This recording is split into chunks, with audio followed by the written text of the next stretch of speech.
Hi, I'm Lisa Anderson with this week's Supply Chain Byte. So I've been thinking about energy. Now, why? Energy is going to fuel the two most important items for our future. Number one is the manufacturing renaissance to be able to produce items required for national security, pharmaceuticals, and critical infrastructure. Number two is to unleash the power of AI. AI requires 10 times the electricity of what we utilize currently.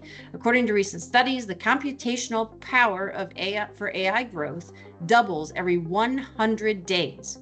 Is it no wonder that China's been permitting for a coal plant per week in order to go from 3 terawatts to 9 terawatts to support AI growth, whereas the US has been thinking about going from 1 to 2. It is not sufficient. We need to level it up fast.